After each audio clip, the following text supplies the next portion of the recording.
thrilled. They wanted out of the 01. I made them a deal that as soon as I could transition them from the pit to the front seat, I would do that. And the day I got shot down, I was doing that. I had a guy on his very first ride. And so we it was astounding. I was getting phone calls from Nellis, from Seymour, from every place any fighter pilot was trying to sign on to come up and do this job. And then about half the 100 pilots in South Vietnam had already sent me a message or phoned me or contact my OPSO or something. I had people 8, 9 deep to do that mission. So at any rate, getting it off the ground turned out to be not all that hard. I had an ops officer who was a wonderful, dedicated worker, and got a young kid from the Air Force Academy as my intel officer who was wonderful. We had to get current on where all of the hardware was so that you didn't get smoked for no reason, running up on guns that you didn't know about. And so things got underway really pretty well. And the concept I developed was that because of the shortage of airplanes, I only had 11 airplanes to get started with. I ran 3 flights a day. So you're up there alone, and you were, in taking off from where we were, you had an hour and a half fuel to function at some low level, which I set a floor of about 3,500, 4,000 feet. And we ran the airplanes at full cobs. The Hun would do 525, 515, 500, depending on how much gas you had aboard. So we flew the airplane full power all the time, other than refueling or whatever you might be doing. Would work the area up there for an hour and a half. We had some 105s, F4s, some Navy airplanes, and as we developed the targets, then 7th Air Force started getting in the act and giving us some targets that they thought were targets. And then we would go to tank over on the Mekong, pick up a load of fuel, come back across the corner of Laos and Cambodia, work area again for another hour, 30 hour, 40, back to the tank, again pick up a load of fuel and back into the area. So they were about 5.5 hour, 450, 6 hour and 15 minute flights. And we started tearing them up pretty good. We learned the area, and the big thing was just acclimatizing yourself to what that terrain looked like and getting to know the terrain and being able to recognize when something was different than it was the day before or the flight before or whatever. And it worked out, we started paying our way. At first I was kind of skeptical about whether this was going to work or not. But it wound up, we started eating our lunch pretty good. And the idea was that a lot of young Marines and Army down there in the route pack, no, what the hell was it called? What was it? Somebody help me. What was the Da Nang in that area called? There you go. There were a lot of young Marines and Army down in that northern part of South Vietnam. And our job was to try to keep that ammo and all of those soldiers and all that stuff from getting to them. And things worked out pretty well. Just as a matter of interest, I wound up with Dick Rutan called me, and I indirectly hired him. I told him if he could get to Vietnam, I would take him on. Bob Craner, who died a few years ago, called me. Eventually, both Fogelman and McPeak were Misties. McPeak was a Misty commander about 3 times behind me. So that was a good operation and a good concept and worked pretty well. Sir, all attempts to rescue you were unsuccessful following your ejection over North Vietnam. However, you didn't take long, and you made a most daring escape and were able to evade to south of the DMZ. Could you share a little of that story with us, please, sir? I want to comment about the rescue people. when I got shot down, we were striking a missile site that we didn't think was there. Turned out that it actually was, and so I was putting in a strike on this missile site, and the guns got me. So I had a bad ejection. When I got hit, they shot the elevator out of the Hun, and I'd lit the burner. Got the nose up. I was doing probably about 550, and I got the nose up over the horizon, and the slab failed, and the airplane went into this humongous negative G bunt at about 5 Gs. And frankly, I'd never been in a 5G negative bunt before. And as much as I'd strapped up, and we were real careful about that, I'd listen to Yeager talking about him tumbling the X1, and so he was a nut, and I became a nut about really strapping up and doing things right. This just lifted me right up off the seat and jammed me up against the canopy, and I was having trouble still hanging on to the stick. I was just so out of position. When it became clear I had no alternative but to punch, I reached for the ejection handle, and I was in a real awkward position. And when I pulled the handle, my elbow hit the canopy rail on the way out, busted my arm here, here, and here. So, and also, I'd never done any 550-mile-an-hour ejections before, and that doesn't treat you well either. And my left knee was either dislocated or badly sprained, and I was blind in my left eye from something hitting me. So when I hit the ground, I was in really poor physical condition, and so I had made up my mind that if I ever was in that position and could escape, that I would. And so they captured me. Basically, we were in the area where I was. It was sort of like a lot of young people, military. I would say these kids that were our keepers were probably in the vicinity of around 15 years old on the average, maybe 14 to 16.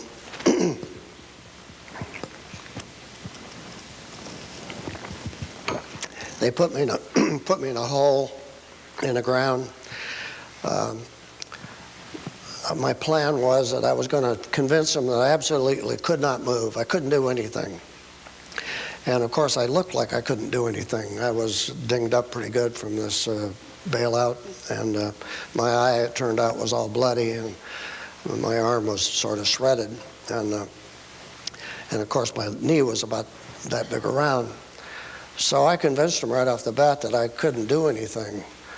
About 3 days later or so, a corpsman came in, put me in a monstrous, bulky cast, and they had been wiring my arm to the ceiling with a piece of wire, and in this little hole that I was in. And so I convinced them I couldn't move. They tried to get me to do some stuff and tortured me and ran me through a mock execution, a bunch of stuff, and it was pretty clear that an escape could go. They stopped wiring my good hand to the ceiling. They were tying my legs with one of these little garden ropes, this little white rope that's about the size of your little finger. And the deal was they'd wrap it around my legs about 8 or 9 times and tie about 30 knots in a row. Off they would go. Well, I found out that your hand, even though your arm's all busted up, your fingers still work, and I could untie that bunch of knots in about 2 minutes.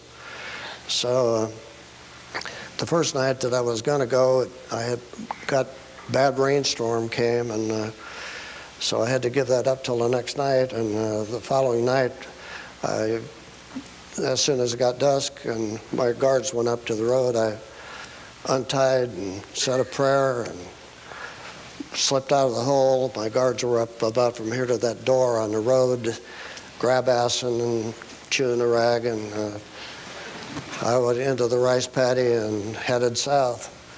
And it was about an hour and a half before they missed me. But I was close enough I could still hear them. They were banging a bunch of gongs, and I turned around, I could see the flashlights going and one thing and another. But anyway, I made my way with some difficulty back down to South Vietnam. Major problem was getting across the Ben Hai River, which is a major river about like the Missouri and pretty fast flowing. I got across that river and luckily didn't walk through one of those minefields in the DMZ, and I was heading for the Marine Corps base at Con Thien and got within about a mile of the base. And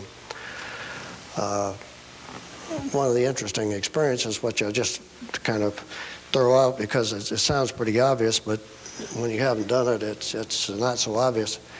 The body is very much like a car. You got to get some grits into it. You got to, with the car, I guess I ought to go it the other way. You got to have some gas and some oil and some water, or it doesn't function. The body's got to have some food and some water, or it doesn't function. And I'm out walking these trails that the Vietnamese are walking, and they're hungry too, and they got nothing but a little rice pack and some cans of fish on their back. So they're picking everything clean. There are no berries, bananas, there is no food to be had. So it's water. And at somewhere around 7 days, 8 days, you start losing a little bit of touch with your facilities. And about the 10th or 12th day, you really have to work on your brain to stay focused. And I had some terrible problems keeping focused on, you know, I'm supposed to be escaping here, remember? And I had a couple sessions where I was walking along talking to myself, and I heard this loud voice, and it dawned on me, damn, that's me, you know? And so at any rate, it was a pretty long trek. I went through a bunch of jungle, and I evaded 32 patrols. And when I was within about a mile of the base that I was looking for, I walked into an ambush.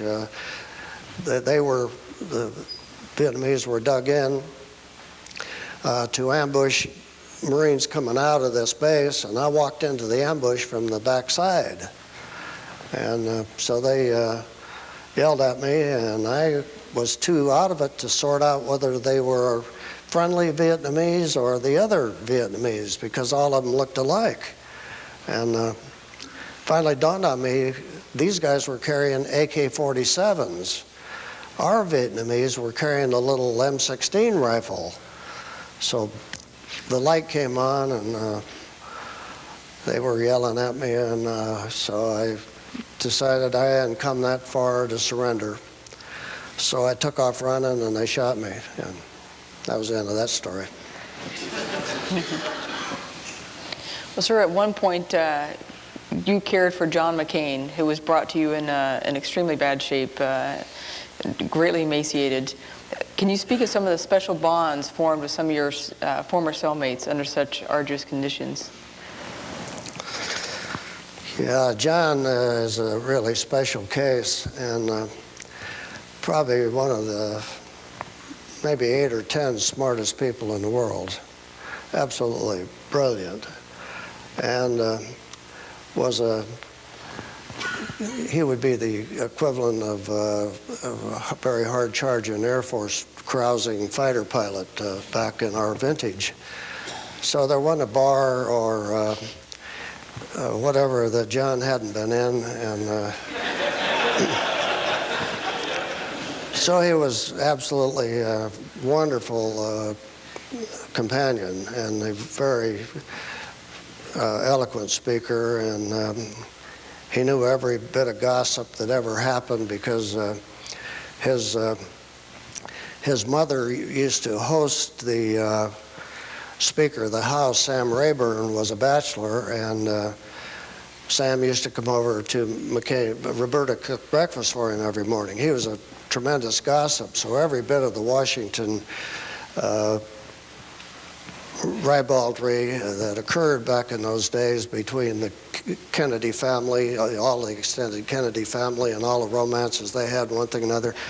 John had all these stories, and so he was also terribly broke up. He was, his right arm was broken. He was in a butchered up in a cast like this that went from his shoulder down to his waist. His left arm was pulled out of the socket. His right knee had been busted in a bailout, and so it had been operated on, but it wasn't very usable, and he'd been bayoneted in the left leg. And so basically he couldn't function at all. He had to have somebody wash him up, clean him up, take him over, put him on the bucket when he had to do his stuff, and clean him up. And he was really good humored about that.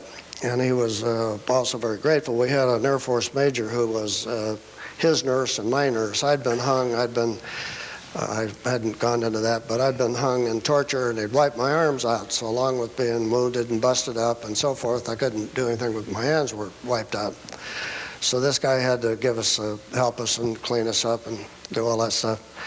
But John had absolute incredible heart. When I first looked at him, they brought him in on a wooden board. I said to myself, these sons of bitches have brought him in so that he's going to die with an American, and then they can claim that Americans killed him. So I said to him, welcome to the Hanoi Hilton. Well, we weren't at the Hilton, we were at the plantation. But I was so clanked by the condition he was in, I was just positive. I am dead serious. I never thought he would make it through the night. And but I had no understanding at that time what kind of will this guy had and what kind of determination that he had to live. John just willed himself to live through this time.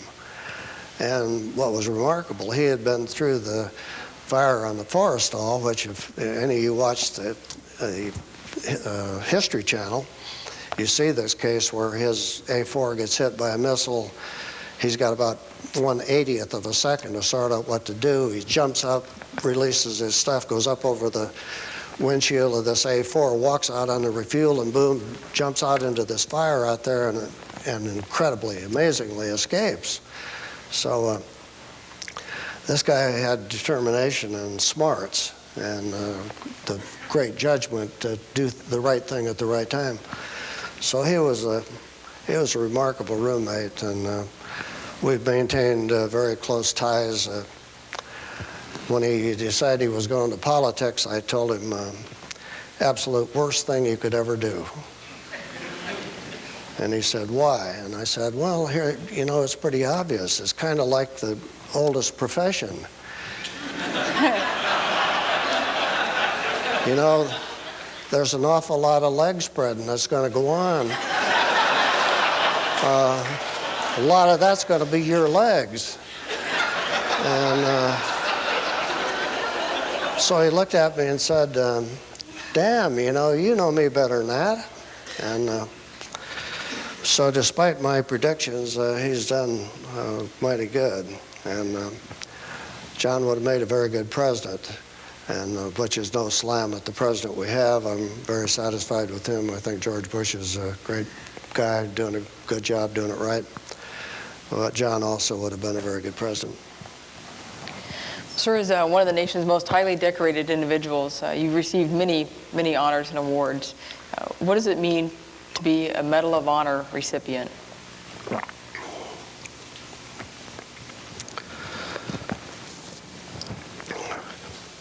Well, it changes a lot of things that you used to do.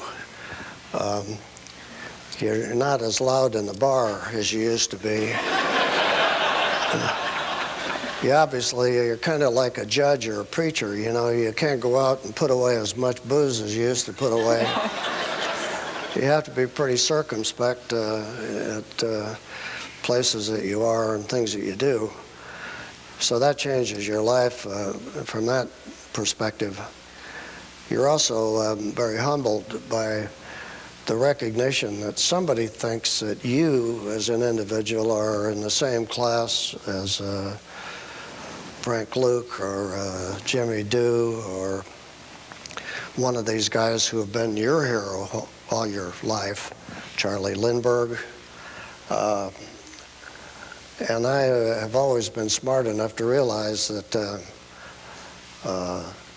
that this medal was not all about me. It was about the mission. It was about the guys that I flew with. It was about doing what I'd been taught to do. And so it was not a personality thing for me. It was a case of the government deciding that for that one flash moment in your life, they were going to give you some kind of special recognition. And it's about doing what you're taught and trained and expected to do at the time that you're supposed to do it. So, and frankly, I was astounded. I mean, when I learned that I was going to get the medal, I was absolutely, I couldn't believe it. I didn't think that could be. But I wasn't in charge of making that decision, and so obviously it was a very touching, very moving experience. Well, sir, you own a thriving law firm today, and you've done a lot of work on behalf of veterans. Could you speak to that a little bit, sir? That's been a wonderful task. What happened was, as you know, back during the previous administration, they kicked the World War II and Korean veterans out of military hospitals in 1995. And when I first read of that, I was just disbelieving. I couldn't imagine any administration deciding they were going to take our group on. This was a group that won World War II. You know, Brokaw was kind enough to call us the greatest generation, and I thought that was a wonderful compliment, maybe a little bit overdone in my view, because I was also in the Korean generation, and I didn't see any fault with that group, and I was in the Vietnam veteran generation, and I thought they were pretty damn good too. But it was very nice of Brokaw to make that nice comment.